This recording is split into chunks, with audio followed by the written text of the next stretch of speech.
La grandeza de los hombres muchas veces solo se mide con hechos que perduran para siempre.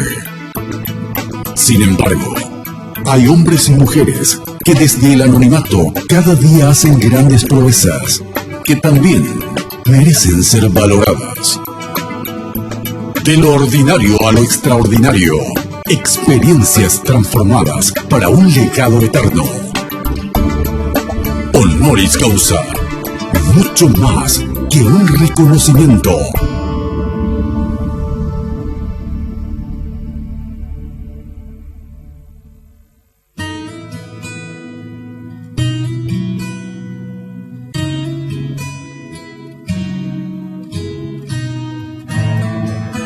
La cordial bienvenida a nuestro encuentro en el día de hoy aquí en Honoris Causa. Es un privilegio recibirlos nuevamente aquí, también en la casa que nos cobija en el día de hoy, la casa del pastor Ernesto Vince. En el programa anterior habíamos escuchado, habíamos visto algunas imágenes también de su trabajo pionero, de su preparación en el ministerio pastoral en Montevideo, Uruguay, su primera plataforma misionera, Itacurubí de la Cordillera, distintas iglesias que se habían fundado con el trabajo, con la extensión evangelística misionera de aquel lugar. Hoy vamos a conocer la segunda, tercera y cuarta faceta prácticamente del trabajo misionero, plantador de iglesias del pastor Ernesto. Pastor, gracias por recibirnos nuevamente. Estuvimos viendo un poco que prácticamente hay como 3 o 4 etapas en su vida ministerial. Al mirar un poco el libro que se titula Una vida de servicio, esto vos lo escribiste prácticamente. Sí. Excelente. Porque al igual que tu papá, tenías la disciplina de escribir un diario. ¿Desde qué año lo hiciste? Desde el año 66. Desde el año 66. Y bueno, y aquí estamos viendo el primer campo misionero 1962-1968, para guiarnos nada más, porque lo tendrás bastante bien claro. El segundo campo, Villa Ayes, nuevos esfuerzos en evangelismo, Valenzuela, y Benjamín Aceval. ¿Qué te acordás de aquello? Bueno, Valenzuela fue un punto muy interesante, por un lado, dramático. En cuanto a esto, la Junta Misionera tenía en vista en especial esas ciudades cercanas a iglesias ya fundadas. Uh-huh. Y por Itacurubí de la Cordillera ya existía una iglesia, ahí vivía un pastor. Nosotros vivíamos ya en Villa Ayes en aquel tiempo. Tuvimos dividido eso de que un pastor, el que más conocía el tema mecánico con las películas y todo esto, él estaba con eso y a mí me tocaba la predicación. Esto era el tema que yo tenía que representar. De Villa Ayes nos fuimos a Valenzuela, que queda a unos 10 kilómetros por ahí, 10 a 13 de Itacurubí de la Cordillera. Y ahí sabíamos de que iba a ser muy duro, porque lo que habíamos hecho en cuanto a estudio era de que no había iglesia evangélica en esa ciudad. Y a la vez sabíamos de que ahí había un líder religioso muy fuerte y muy ya anciano, que era muy dominante en toda la ciudad. Pero nos metimos con nuestros altavoces, pudimos alquilar una cancha de fútbol en la entrada de la ciudad. Tema de bancos y sillas, todo fue muy difícil. Tuvimos nuestro generador, porque luz eléctrica así no había en aquel tiempo.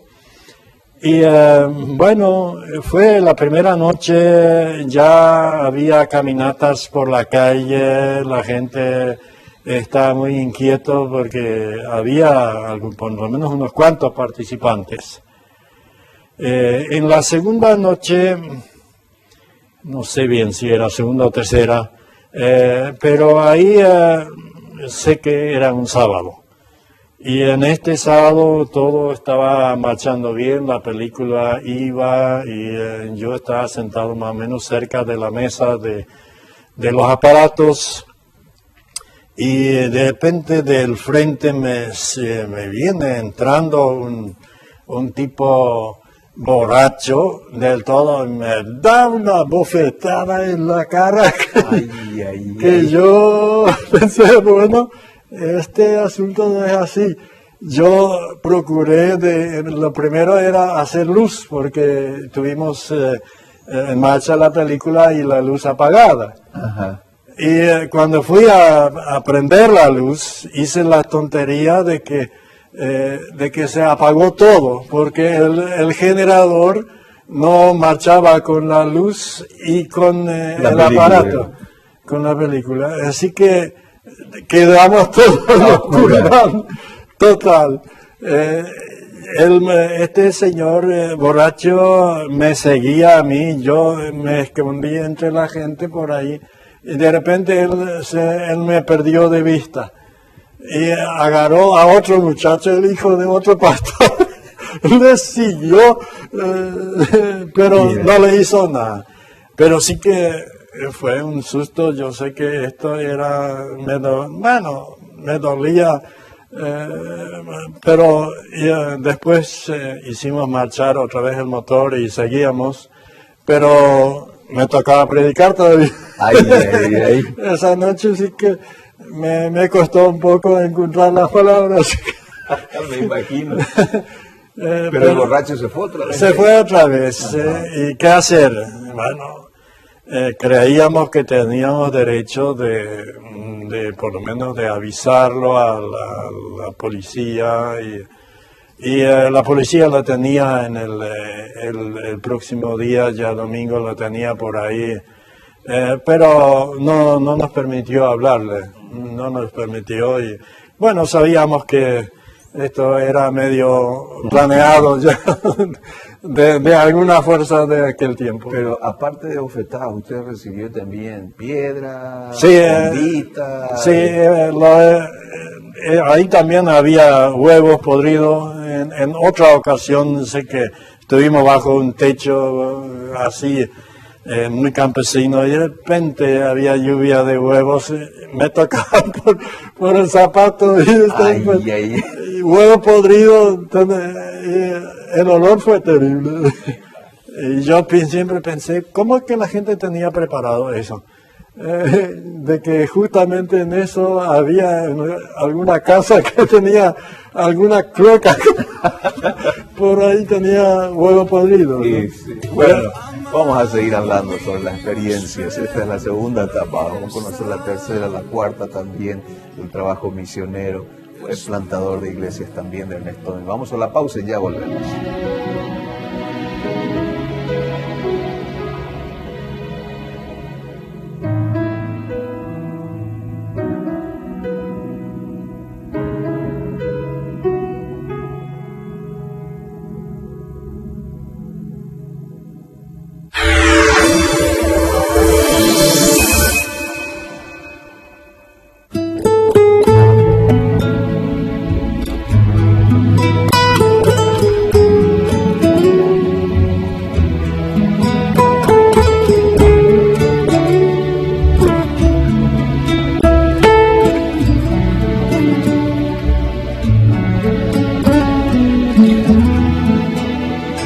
Seguimos aquí en Honoris Causa compartiendo la vida, el testimonio del pastor Ernesto Elce.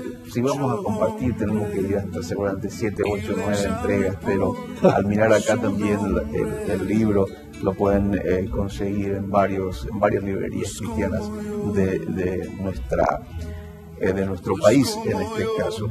Este tercer campo misionero que hablas acá en tu libro otra vez es Boquerón, Potrero del Carmen, San José de los Arroyos.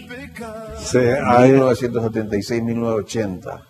Sí, ahí fueron más campañas evangelísticas que estuvimos realizando. No es que estuve viviendo ahí, sino más bien campañas evangelísticas en Boquerón, que fue la vecindad de 81. San José de los Arroyos también, ahí la misión tenía ahí ya una obra y más estuve como evangelista ahí trabajando en este sentido. Es decir, no estuve del tiempo completo en esto.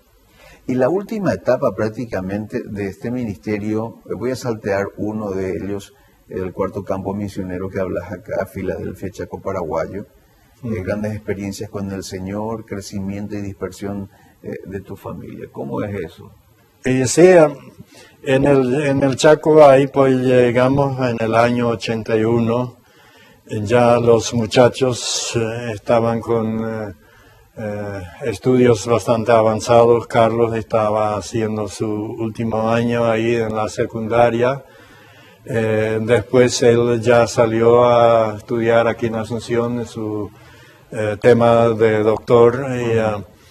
Pero en ese tuvimos 9 años en Filadelfia.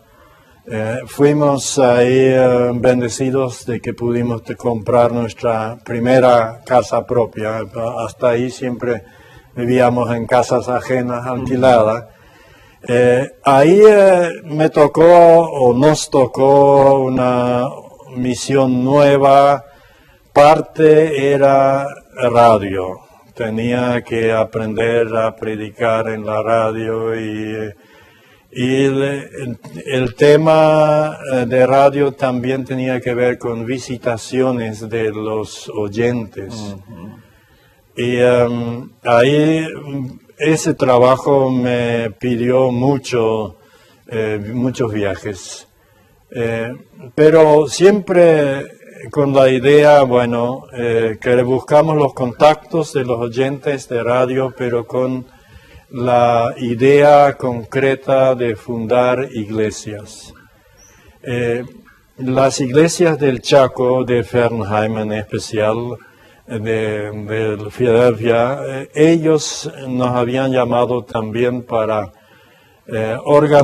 fundar una iglesia en Filadelfia de gente de habla hispana, hispano-guaraní. Así que estaba con esos dos temas, iglesia a formar ahí y a la vez formar iglesias afuera, con los oyentes de la radio. Y fue así que uno de los puntos fue Mariscal Estigarribia. Ahí empezamos ya por los años 85, tal vez un poco más tarde. Ahí, dijimos en centro militar que vamos a hacer ahí, pero ya se empezaba con más organizaciones civiles ahí. Y se formó un grupo ahí también semanalmente, fuimos ahí, tuvimos mucho apoyo económico en cuanto a comprar terreno, en cuanto a construir un templo ahí, realmente hubo mucho apoyo.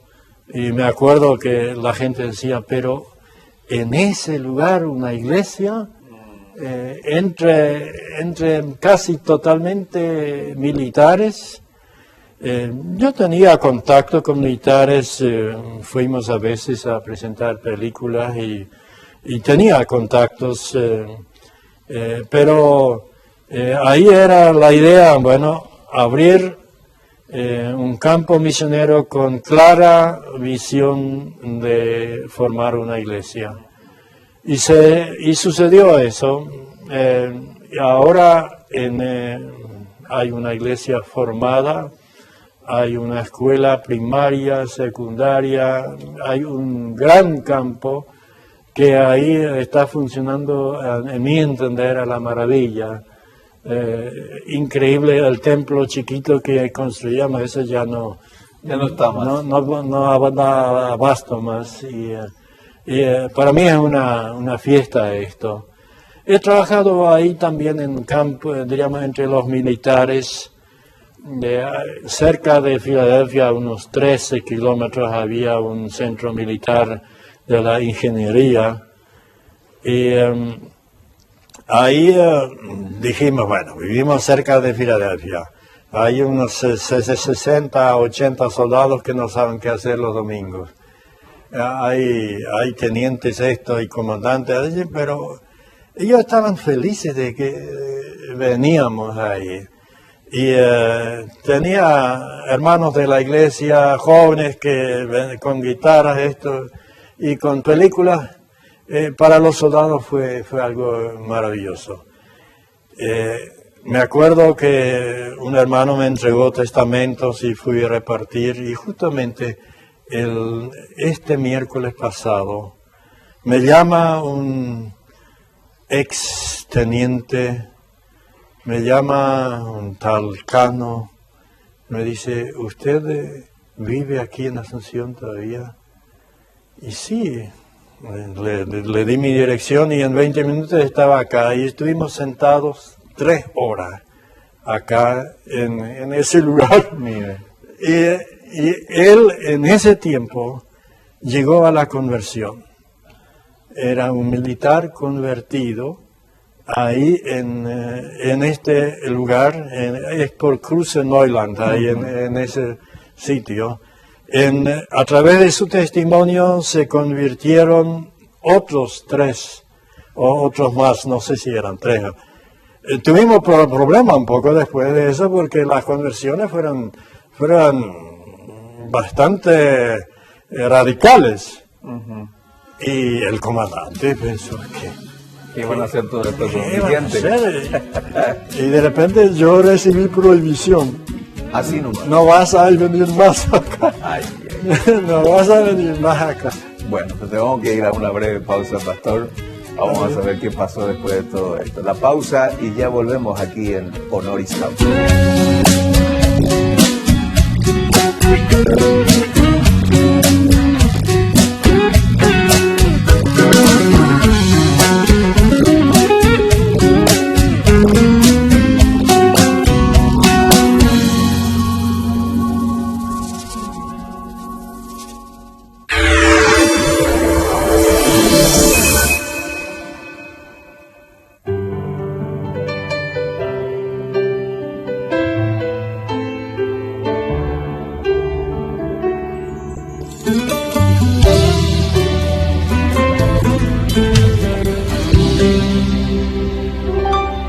Dice que me ama cuando escucho llover. Seguimos aquí en Honoris Causa conversando en esta segunda entrega del testimonio, la vida ministerial del pastor Ernesto Lins. Ahí estamos viendo las distintas etapas en este libro que nos ha entregado aquí para tener un poco de referencia de sus años de servicio. Pastor, después de casi o más inclusive de 50 años de servicio, cuando uno llega a esta edad y a esta etapa de la vida, ver un poco por un lado la satisfacción de que el trabajo en la obra del Señor no es en vano, que las iglesias se levantan, siguen creciendo, ver también que sus hijos hoy están dentro del camino del Señor y sirviéndole también a Él. Eso trae una satisfacción muy especial en su vida. Sí, soy bendecido en cuanto a esto y a veces uno dice, bueno, ¿por qué mi esposa no puede disfrutarlo aquí conmigo todavía? Pero el Señor la ha llamado y llamó también a la segunda esposa con la cual pude vivir el matrimonio en 3 meses y 25 días. Uh-huh. Y estoy buscando de servir al Señor en una u otra forma. Para mí, es decir, la familia es gran bendición. Para mí, Dios ha derramado bendiciones tras bendiciones, pero me gozo también en poder servir todavía. Yo dije, estar aquí en mi casa sin hacer nada es lo más terrible que puede suceder a mí. Y el tema de FLET, de los estudios, para mí era número 1, primero que yo como pastor pueda seguir alimentándome. Por eso digo a cada pastor, estudie, siga estudiando. Estos libros de FLET son orientación para nuestros trabajos pastorales. Hay tanto material en eso. Y estoy, por ejemplo, esta noche tengo una sesión del Consejo de Iglesia. Mañana tengo un grupo de flete por la noche que viene a mi casa. El miércoles viene otro grupo que viene a mi casa. Son grupos pequeños, pero sí que estudiamos. El jueves me voy a un estudio hogareño en la casa.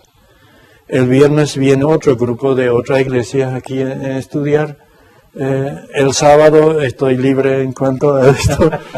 El domingo, si tengo turno, predico. O sea, se cumplió lo que tu director en Montevideo dijo. Ibas a predicar todos los días prácticamente. Así es. Pastor, tus palabras de ánimo, de bendición y de desafío para pastores jóvenes que se están levantando e iniciando también en la obra del Señor. Primero para seguir un poco tu ejemplo, pero para seguir tu ejemplo, para vos fue fundamental la palabra de Dios. Sí, yo sé que para mí el llamado fue claro y en momentos de dificultades la presencia del Señor estaba ahí. Sé que en la familia Dios ha bendecido. Económicamente también hemos tenido lo necesario. No hemos pasado hambre como familia.